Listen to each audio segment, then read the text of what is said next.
72 সালের ক্ষমতা কাঠামো, সাংবিধানিক ক্ষমতা কাঠামো ছিল প্রবলভাবে স্বৈরতান্ত্রিক। সমস্ত ক্ষমতা এক ব্যক্তির হাতে কেন্দ্রীভূত করা হয়েছিল এবং সেই 72 সালের সাংবিধানিক ক্ষমতা কাঠামোর হাত ধরেই এবং তাকে ভিত্তি করেই আমাদের দেশে একের পর এক স্বৈরাচারী শাসন আমরা দেখেছি। গণসংহতি আন্দোলনের প্রধান নেতা জোনায়েদ সাকি বলেছেন, যে শাসন ব্যবস্থা এবং যে সাংবিধানিক ক্ষমতা কাঠামো একটা সরকারকে ফ্যাসিস্ট হতে সহায়তা করে, তার যদি বদল করা না যায় তাহলে মানুষের যে গণতান্ত্রিক আকাঙ্ক্ষা সেটা কখনোই অর্জিত হবে না। শুক্রবার সকালে জাতীয় স্মৃতিসৌধে জনগণের বৃহত্তর স্বার্থে সংগ্রামের 23তম প্রতিষ্ঠাবার্ষিকী উপলক্ষে জনগণের মুক্তি সংগ্রাম ও জুলাই গণ অভ্যুত্থানের সকল শহীদদের প্রতি শ্রদ্ধা নিবেদন করতে এসে কথা বলেন তিনি। এ সময় সাকি আরো বলেন, 72 সালের সাংবিধানিক ক্ষমতা কাঠামোকে ভিত্তি করেই দেশে একের পর এক স্বৈরাচারী শাসন, হত্যাযজ্ঞ সহ সবশেষ একটা ফ্যাসিস্ট শাসন ব্যবস্থা দেখা গেছে। বার্ষিকীর অনুষ্ঠানে এখানে এসেছি।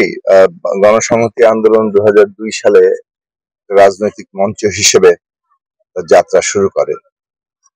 ছাত্র শ্রমিক বিভিন্ন শ্রেণী পেশার সংগঠনের একটি যৌথ মঞ্চ হিসেবে আমরা জনগণের নিজস্ব রাজনৈতিক শক্তি গড়ে তুলতে চেয়েছি, জনগণের বৃহত্তর স্বার্থের আন্দোলন করতে চেয়েছি এবং 2002 সাল থেকে 2015 সাল পর্যন্ত বাংলাদেশে জনগণের বৃহত্তর স্বার্থে যত আন্দোলন হয়েছে, গণসংহতি আন্দোলন সেই লড়াইগুলোতে অংশ নিয়েছে, সংগঠকের ভূমিকা পালন করেছে, নেতৃত্বের ভূমিকা পালন করেছে এবং এই সব লড়াইয়ের মধ্য দিয়ে 2015 সালে আমাদের তৃতীয় জাতীয় কাউন্সিলে গণসংহতি আন্দোলন রাজনৈতিক দল হিসেবে আত্মপ্রকাশ করে। আজকে 29শে আগস্ট 2002 সালে আমরা এই আমাদের যে যাত্রা তাকে স্মরণ করে আমাদের 23তম প্রতিষ্ঠা বার্ষিকীতে 1971 সালের মুক্তিযুদ্ধের সকল শহীদ এবং আজ পর্যন্ত 24 গণ অভ্যুত্থান পর্যন্ত বাংলাদেশের গণতান্ত্রিক সংগ্রামে দেশের জনগণের স্বার্থ, জনগণের অধিকার এবং মর্যাদা প্রতিষ্ঠার সংগ্রামে যারা অংশ নিয়েছেন তাদের সকলের প্রতি আমরা আমাদের গভীর শ্রদ্ধা জানাচ্ছি। সাধারণত প্রতিষ্ঠা বার্ষিকীতে আমরা শহীদদের প্রতি শ্রদ্ধা জানিয়ে আমাদের কর্মসূচি পালন করি। আজকেও তার অংশ হিসেবে আমরা এই জাতীয় স্মৃতিসৌধে আমাদের 71-এর শহীদ সহ 24-এর গণ অভ্যুত্থানের সকল শহীদদের প্রতি শ্রদ্ধা জানাচ্ছি। আজকে যে সময় আমরা প্রতিষ্ঠা বার্ষিকী পালন করছি, সেই সময় বাংলাদেশ একটা ক্রান্তি লগ্নে আছে। 24-এর গণ অভ্যুত্থানের মধ্য দিয়ে একটা ফ্যাসিস্ট স্বৈরাচারী সরকারের পতন ঘটেছে, কিন্তু ফ্যাসিস্ট স্বৈরাচারী ব্যবস্থা এখন আমরা তাকে পরিপূর্ণভাবে উচ্ছেদ করতে পারিনি। এইটার একটা লড়াইয়ের ব্যাপার, অর্থাৎ ফ্যাসিবাদের সরকারের পতন ঘটলেই যে পুরো ব্যবস্থা বদলাবে না সেই কথাটা আমরা আগেই বলেছিলাম। আপনাদের স্মরণে থাকবে যে আমরা বারবার বলছিলাম যে সরকার এবং শাসন ব্যবস্থা বদলাবে।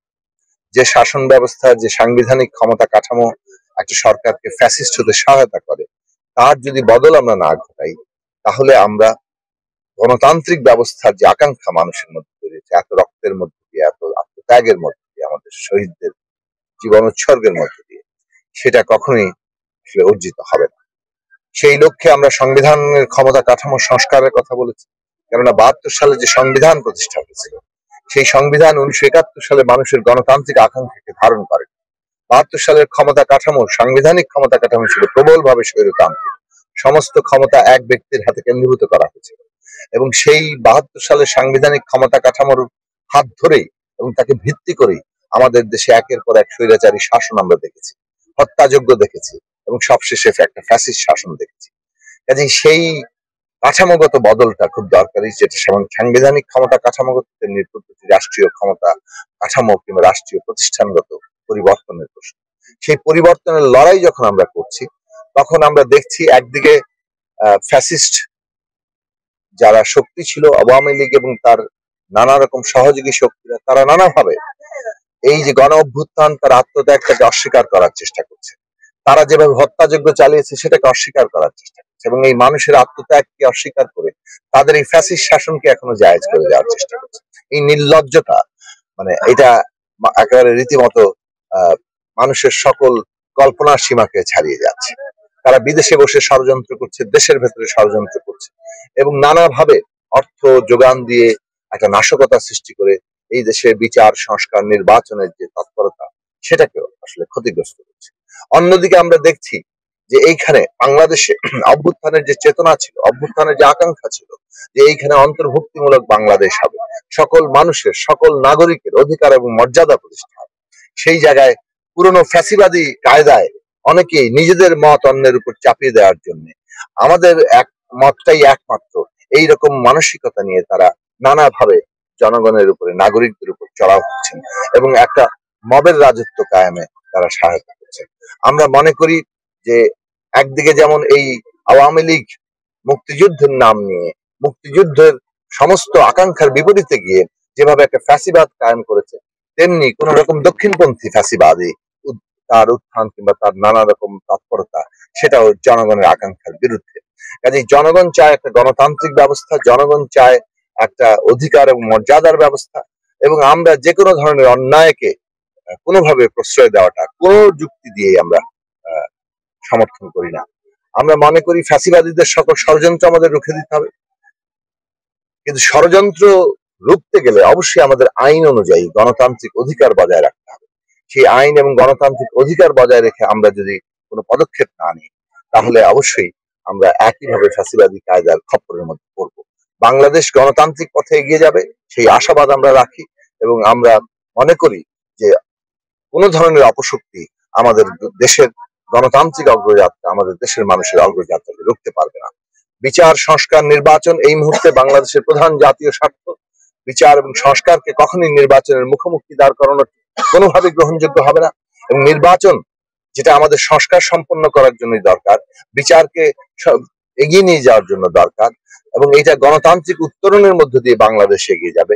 সে কারণে নির্বাচনের যে অপরিহার্যতা, আজকে সেইটা আমাদের সকলে মিলে রক্ষা করতে হবে, উপলব্ধি করতে হবে, এবং একটা যথার্থ সুষ্ঠু নির্বাচনের পরিবেশ সৃষ্টি এবং নির্বাচনের মধ্য দিয়ে এই যে আমাদের সংস্কারের যে আমরা জায়গায় পৌঁছিয়েছি, একটা জাতীয় সনদ তৈরি হচ্ছে, এই সনদ আমাদের বাস্তবায়ন করতে হবে।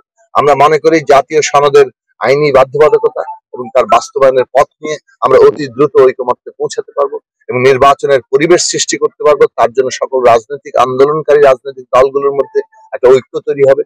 সরকার এবং নির্বাচন কমিশন এই আন্দোলনকারীদের দলগুলোকে সহ একটা মনিটরিং কমিটি করবে, যাতে করে কোথাও নির্বাচনের পরিবেশ কোথাও বিঘ্নিত হলে সেটা আমরা সম্মিলিতভাবে সেটা রুখে দিতে পারি, এবং এর মধ্য দিয়ে একটা সুষ্ঠু, অবাধ, গ্রহণযোগ্য নির্বাচনের মধ্যে দিয়ে আমরা বাংলাদেশের গণতান্ত্রিক উত্তরণ ঘটাতে পারি।